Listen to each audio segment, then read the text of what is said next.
Hello, good afternoon. Hi, Colin. Yeah, good afternoon. Good afternoon. Hello, Colin. How are you? Remember, this is the 12th of July still, the Yes, 12th. yeah. So this is 12th of July, Sunday, and it's a beautiful day. And taking this opportunity, Colin's visit to the center, just having a human library. Yeah. So we had this morning part one, and this is a part two. So we'll get something out of it.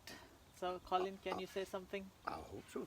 Yeah, okay, go on. Can you tell me where were you born and what were you doing in the past? I was born in Johnson Castle. Johnson Castle?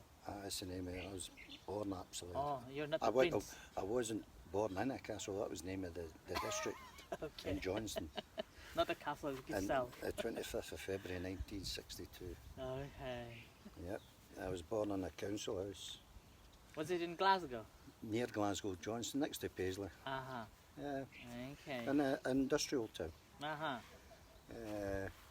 So, What did you do in the past? Well, when I was born there, when I was only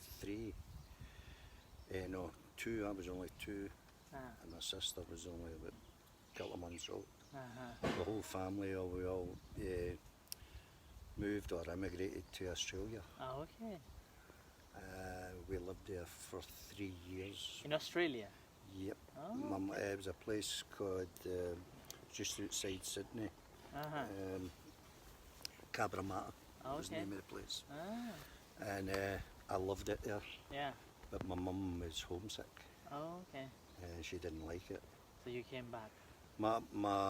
We loved it because we Uh-huh. were going into the jungle, and Okay. it was an adventure ground. I was going in with my two brothers, and it was just the best time of my life. Oh, okay. But my mum didn't like it. She went. It was ironic. My mum had saved up for 2 years at the bank Mm-hmm. to pay for us to get the boat back. We came back in the boat, Mm. but the week before we were to go, the bank got robbed. Oh, And my mum went down to the bank. She's going, tell me the name of the bankers, because my mum was going to go after them and kill them, Really? because she thought she was never going to get back to Scotland. okay. So, but the banks goes, okay, your money's safe, your money's safe, you know. Uh-huh. But we got back and You were an engineer. I ended up. I went back to Johnston. Ah, We lived in Johnston then, and I got an apprenticeship in Glasgow, Hillington Industrial Estate. I served my time as a toolmaker in the okay. plastic injection moulds, Uh-huh. and I lived there till I was about 28, 29, and circumstances changed for me, Mm. and I decided to move away. Mm. I had tragic circumstances that happened to me and my family. Mm-hmm. So I decided to move away, and I worked away up North Scotland for a while, Mm. and I worked in England, Mm. and eventually End up in Aberdeen. I went and worked in Holland, Ah. on and off. I was in Holland, between Holland and Belgium for 10 years, Ah. but I was working for a Glasgow and a UK agency, Uh-huh. so I was paying my taxes still here. Oh, You know, okay. so everything was legal, if you like. Yeah, yeah. And then I came back, and I got a job offer to come to Aberdeen. Oh, okay. And when I came, it was not too bad, but things started to change. The oil industry started to slump, Mm-hmm. and as you probably know now, it's not as what it was 10, 15 years ago. Mm-hmm. So that's life, you know. Mm-hmm. Working abroad was great for me, Mm-hmm. because you learn different cultures, Yeah. meet different people. How did you find with the Thai culture, since you have a Thai wife and In the beginning, yeah. I think, to be honest with you, see when you're going through your life, Mm. see when I was a young child for 3, I went and lived in Australia, and coming back there, then had to go to another school in Edinburgh because my dad got a job through in Edinburgh. We all moved through Edinburgh, and I came back to Johnson after I finished my education. That's how I got my apprenticeship. But I think when you say about the Thai culture, I found that because I've been travelling, adjusting to different cultures was second nature to me. Some people are very homesick, you know, and they can't. But I found the Thai culture, the Portuguese are very friendly too, and the Belgian people are very, and even I've got friends in Australia, really friendly. But the culture is accept their culture. That's what I do. Respect what their ways, and you'll find that you're going great. You know what I mean? I don't. But I presume that because of you so adapting and adjusting nature you have with the culture, you're able to adjust in a Thai culture, probably. Yeah. And also The only thing you find for me, you know, every person's different. The Thai culture was the spicy food, you know. So at first it kind of blew my mouth away, you know. So, but my wife cooks it to suit. But what happens now when I go over, what she does is she builds up the spice so my palate gets used to it. But there's one thing I can't eat the spicy salad. I can eat it, but it takes me about 2 hours and about 10 pints of water. You know what I mean? Som Tom, it's called Som Tom. It's very spicy. But the Thais love it, you know, honestly. But that culture is this thing. When I worked in Holland, they love putting mayonnaise on meat and chips, you know, so things like that. You know, what do you think about the Buddhist culture then? Buddhist culture for me it's a way of life, but however it's for me there's no restrictions. You know what I mean? And I'm not having a dig at religions because a lot of people don't understand that Buddhism isn't a religion. It's a way of life. Now, with religions you've got restrictions. With Buddhism they say, look, if you do this and you do that, I suppose it's like if you want to learn yoga or thing, you know, and it depends how much practice you want to put in, and it depends. But some people say that the Buddhism is also a form of a religion, and as a result, people want to practice meditation. But when you put the label on Buddhism, then there's this is like that. What do you think of that? The reason why I mean I experience it a lot. The reason, which is understandable, because when they see the monks, they see them with robes, and when they see people with robes, in their mindset, religious, see? And I say, look, they're not religious. And they say, well, what's Buddha? I says, Buddha's not a god. Buddhism doesn't have a god. Buddha was a teacher, you know? It's just like you get a teacher at school, a teacher at yoga, a teacher in karate, everything, you know? It's a discipline. That's what it is. It's not a religion. So I says you don't need to be a Christian, or you can be any religion, Christian, Muslim, and you can get and study Buddhism and keep your own faith if you want. But they don't see it that way, because the first thing they see is they see a monk with robes, and then they've got a feeling that they can't speak to you. Like, see the way I'm speaking to you? They think, oh, you know, I've got to keep bowing. It's not true, because we laugh and joke, you know what I mean? Honest, we do. This is only no pint. No, aye. No beer, you know. I'll be shaking and I'll be rattling in 10 minutes, you know what I mean? So anyway, but no, that's they've got this perceived idea that, you know, because they think you're a religious person, they've got to watch what they're saying. Yeah, I'm mindful what I say to them. I don't sit and swear at them and all that stuff.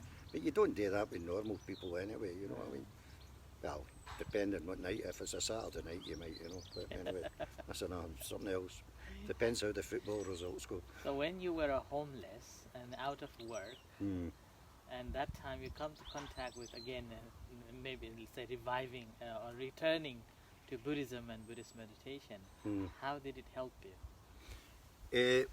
Even when I finished coming back from Thailand after being, I was still homeless. And when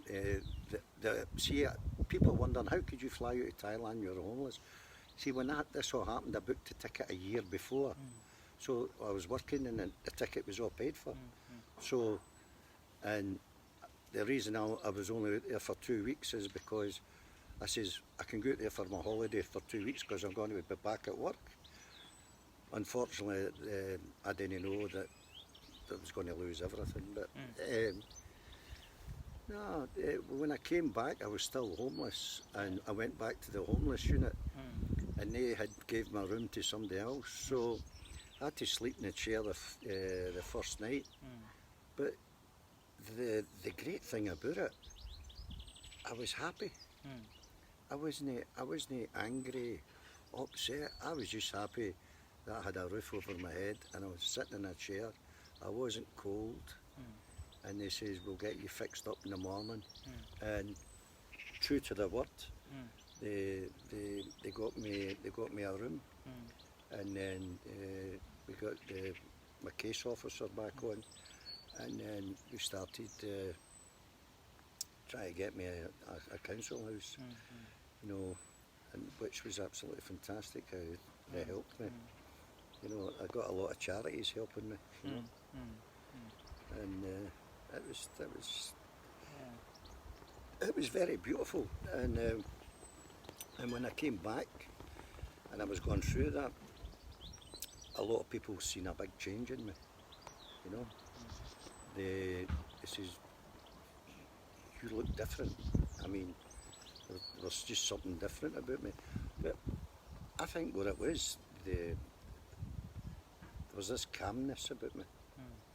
And what I seen in Thailand, I seen poor children running about with nothing. And I mean, years later, I seen a young lassie, I thought she was 13, with 2 young boys, and her jeans were all ripped. I think when I goes to my wife, I says, take that young lassie and her 2 younger brothers to the shop and buy them new clothes.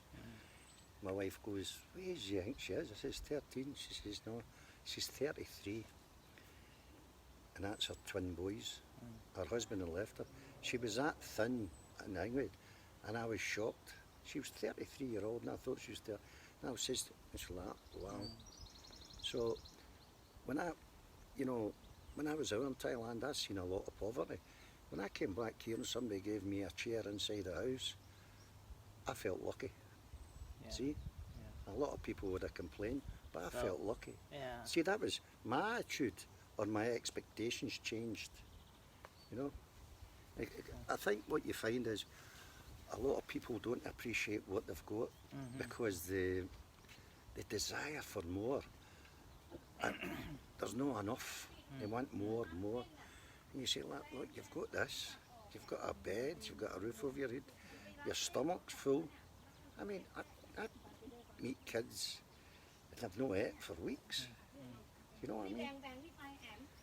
So you obviously, you have been through so many things and so many layers of life. So, and then in the meantime, you had an opportunity to become a monk for a certain period of time. Right, yeah. So, can you tell us about becoming a monk and being a monk, and what is the routines, and how did you find? Well, I went in with some preparation because Monk Sujan here gave me a video about actually an ordination taking place out. So when I went through to get ordained, I had a good idea that there would be monks there, and I would be,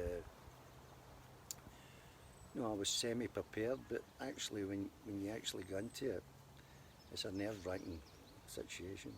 However, basically, once you got ordained, you do, for the top monk to I was the low monk, if you like, we all do the same. We all clean. We clean the place. we do all the humble jobs. They're very strict with you, you know. But the people say it's very strict, but it's not really. It's just you keep the place tidy, keep yourself clean, you know, do your chanting, do your meditation, do your alms walk. It's for me, I was okay with it, you know. Some people would have found it difficult, but I was okay with it, you know.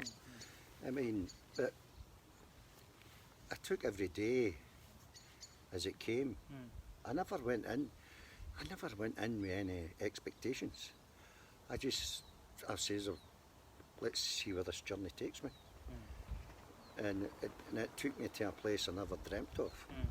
So, and then when I came back to Scotland, I was like, you know what, you're a lucky man. Yeah. You know what I mean? So Instead of feeling sorry for myself. yeah, since you have both a lay life and then becoming and then experience in Buddhism and Buddhist meditation, involving with the temple in our center, and also becoming a monk, and now you're back to normal. What would you advise for, like, let's say, Aberdonians, those who are interested I would say in Buddhism, or those who do not, they want to but haven't, made the courage to come to the practice or come to Buddhism? I shared your teachings on at 6:30 at night. You know. Yeah. Yeah. But I always, when anybody does ask me, my nickname in the pub, they call me Wee Buddha. Wee Buddha. That's what they call me. You know. In the pub. Something to do with my belly. In the pub. But in saying that, but the beautiful thing is they can talk to me honestly and confident. Yeah. And I think what Buddhism taught me was empathy, no sympathy. Empathy is understanding, and understanding other people's suffering. And Buddhism taught me that. So if anybody wants to come into Buddhism, come in and talk.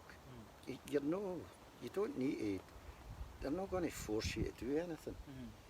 You know, just see if you like it, if you don't like it. But the monks are very approachable.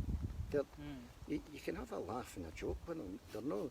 They're not going to say, oh, I'm a holy man, you can't talk to me in this way. You know, you can talk away and laugh with them. You know what I mean? And you can talk dead serious to them, and you'll be surprised how their knowledge is about your suffering. You know? Now, one example what happened with me when I was about 8, 9 years ago with Monk Sujan. He was teaching me different types of meditation, and one of the meditations was walking meditation. This is true, right? Walking meditation forward, I was very good. And then he says to me, right, Colin.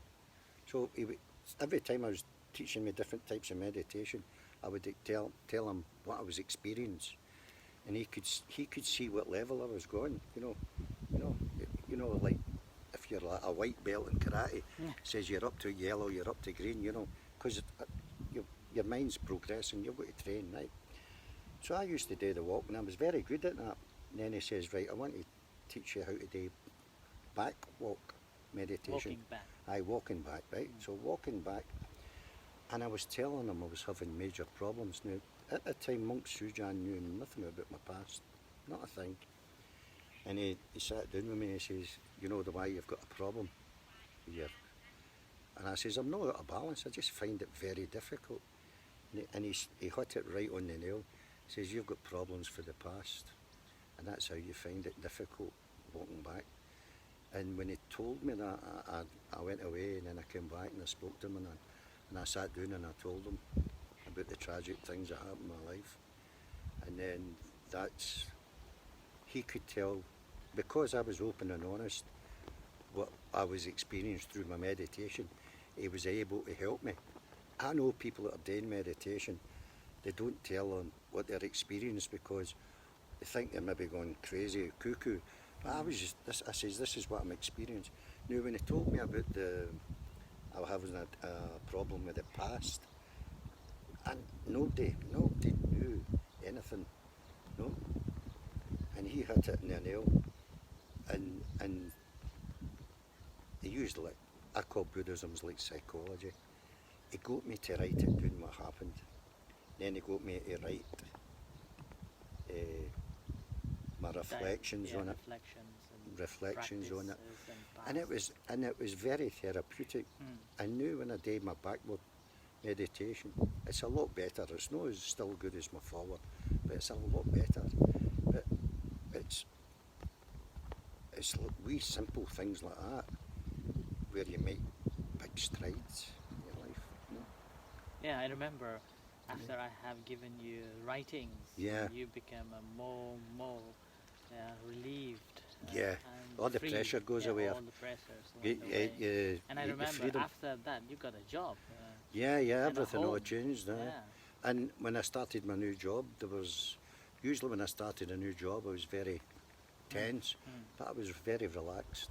Unfortunately, the job was in Stonehaven. It was what happened there was the oil prices and everything dropped, and they made a lot of redundancies. And just a quick bit, just to remind you that those who are listening or those who are listening our conversation during this time when he got the job, and then he had those feelings and ability to be mindful of the work. And again, my next task was let him write about his experience, and he wrote on the food, right? Food. That's and true, how to how you lose the weight. You know, you're eating, but you're eating mindfully also helps to lose your weight. And this reflection, again, if you want to read, you can go on to our website. There is a Colin's reflection on that too. Okay? It's a very true experience. I have quoted so many times of your stories. And that's what, as a result of that, I put it on the website for other people to read it. Because Buddhism is, see when they talk about mindfulness, I became more observant rather than thinking about myself too much. And it works wonders, you know what I mean? Because when I'm observing other people, I'm not being judgmental. It's understanding and understanding why they're thinking that way, why they're complaining, or why they're wanting more. So before I would have been judgmental and made a decision there and then. Now, when I was saying all that, I'm going, okay, no, you know what I mean? That's the way you are, rather than criticising them or anything. So that was it. But that was true. I forgot about that. It was amazing. It's still on the website. But I'll need to lose weight myself. You know? Well, just to let you know, in the past, after he became a homeless, and later when he got the flat, he moved closer to the center so that he can come to the center quite often. That's right. And that's how, again, he developed significantly on the meditation and practice of chantings and the study of Buddhism. And one time he was also interviewed by a student who was doing her research on the oil downturn. And since Colin was working in this business, he was also interviewed in Robert Gordon students in the research work. So over this period of a time, again, sadly, the center moved out of the city, and his health deteriorated, and as a result, we didn't have much sort of communication and also association. Yeah, but the thing about that was, even though I couldn't come to your temple up in West Hill here, and I never seen yourself, and that, the Buddhism never left me. I kept on developing as a person, but I would say I was discovering more about myself, you know, and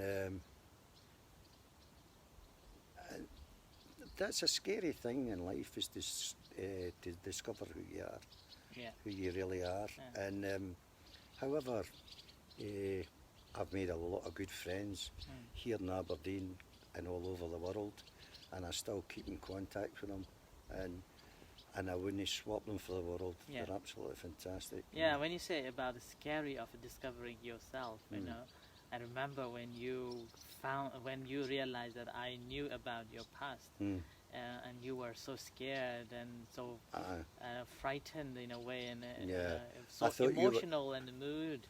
Yeah, because I thought you were going to dislike me. Yeah. It's what happened to me was tragic. Wasn't nothing I did. Yeah. I was a member of the family, but I got me and my mother got a lot of abuse, you know, Yeah. and that was difficult to. Yeah. And when you discovered that, I goes, well, you need to move on, Colin. You need to go somewhere else. Yeah. You know?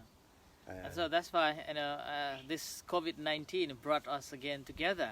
Yep. Particularly since the COVID-19, I began to give talks every night, and Colin began to follow almost every night and practicing, and that's how we again joined in, tuning in this line of the Dhamma and the practice.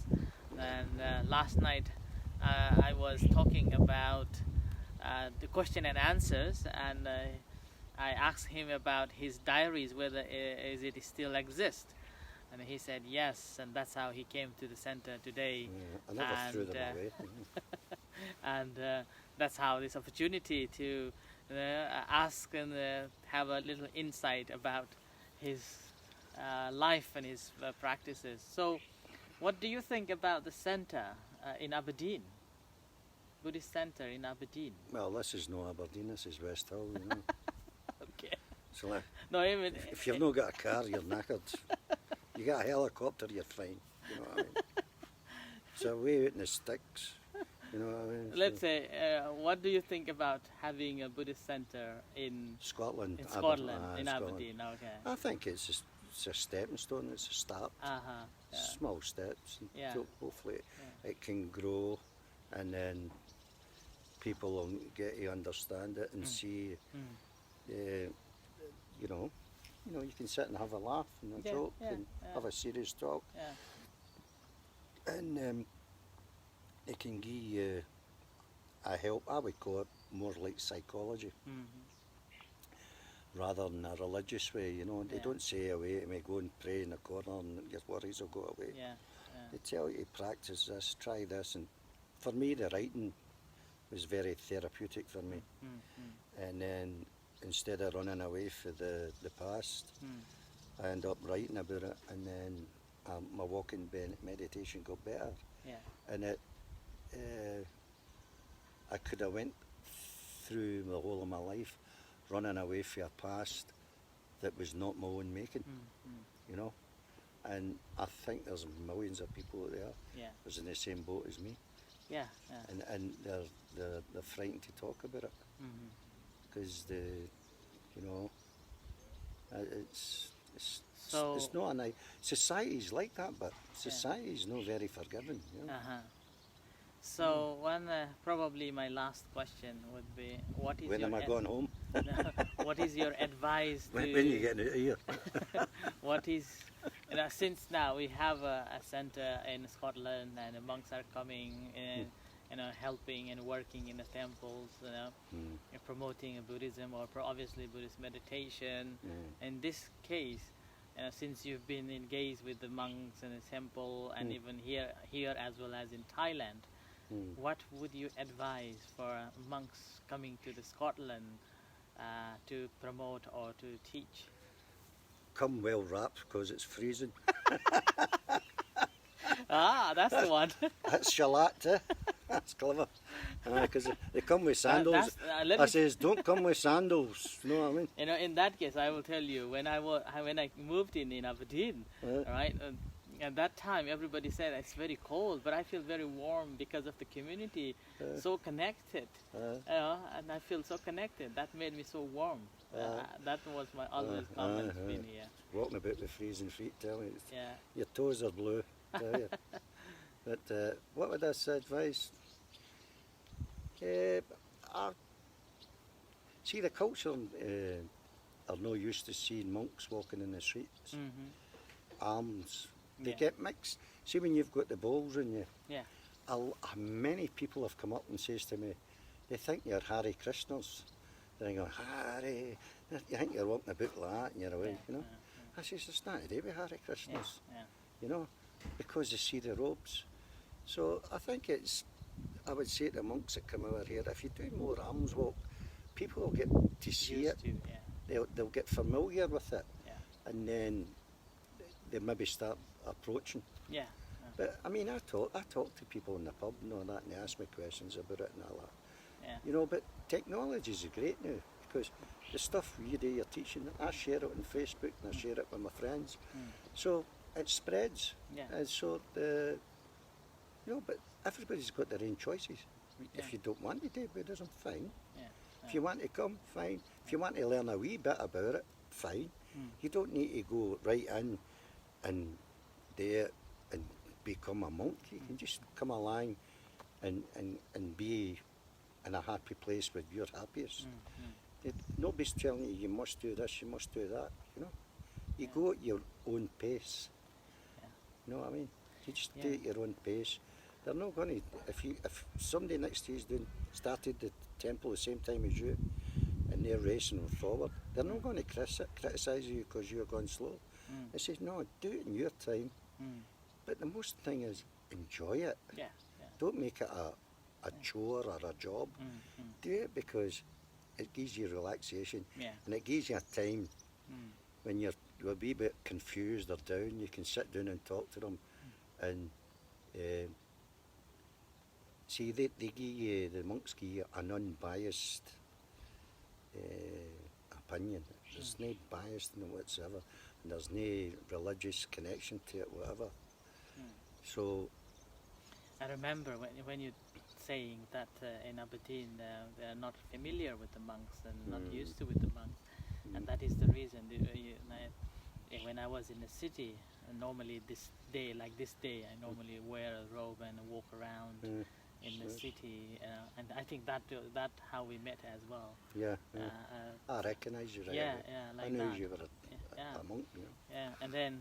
And after that, we have started this going alms, twice a week. That also have helped people to realize the existence of the monks. Monks become more visible, and sometimes they come to talk to us, and they want to ask questions and like that. So with this now, Aberdeen fairly know about Buddhist monks and practice about it. So the only criticism I've got about this place is, I mean, it's great, you know, it's fantastic. I mean, when you were in the town centre, like Constitutional Street, it was good, it was local. For elderly people to get out here, they would find it difficult, you know. Yeah, that's true, You know, so I mean, but life's like that. You've got to have negatives and pluses in life. That's everything can't be plus all the time. So you always just got to get the balance right. That's it. So what do you think about the meditation? For me, it's I do my meditation, and I don't do the same meditation in the same place every day, because I find then I would become a chore. It'd be a job. Oh, I need to go. I've got to go and do my. I don't do that. I do it when I feel like it, if you like, and that gives me more freedom. I'm under no pressure whatsoever. You know what I mean? But I find when I get up in the morning, I'm a lot calmer. I used to get up, switch the telly on, put the cooker on, cook my breakfast, have a shower on, had everything about 3 or 4 things going on at once. I get up in the morning, take my heart tablets in the morning, and I sit down and have my breakfast, and the house is in silence, no TV, nothing. And I finish and I just sit and relax, and I go in for a shower, and then depending on the weather, I say, I'll take a walk down to the beach. You know, but I don't do the same thing every day. And because if you put your own, see, the Buddhism gives you that freedom. You can meditate when you want, and it can be for 5 minutes or it can be an hour. It's whatever suits you. You know, But a lot of people don't like. The other thing I find with people about, regarding about meditating, they're expecting instant results like coffee. They want this high immediately. It's not like that. It takes time. You know, it's like when you're learning to drive, you get into a car, they give you the car keys, you can't drive away right away. You've got to learn how to change the gears and how to slowly build up your speed. Yeah. And that's what meditation's all about. Yeah. But a lot of people get into meditation, they want to go 100 miles an hour. And I says, look, meditation isn't going about 100 miles an hour. It's staying in neutral. You know, what do you mean? He says, it's learning how to calm down. See? So there you go. Right, so the last thing, do you want to say anything, any advice or any I would just say, thoughts for all of you I in would general? just say, I always say to people, a lot of people ask me, you know, they want to know their destination. I always say to them, never mind the destination, enjoy the journey, because your journey is a fantastic. Never mind about the destination, that'll come. Don't go looking for it, just enjoy the journey. Simple. Okay, so thank Okay. you, Colin, for Well your done. insight. Yeah. So this is our human library interviewing Colin, who used to come to the center, practice meditation, and then later on he became a monk for some times, and then due to the center moved to outside of the city, he wasn't able to come frequently as he used to. And however, today we have an opportunity to meet up again, and again, since the COVID-19 online talks, he was able to tuning in, and finally he managed to come to visit.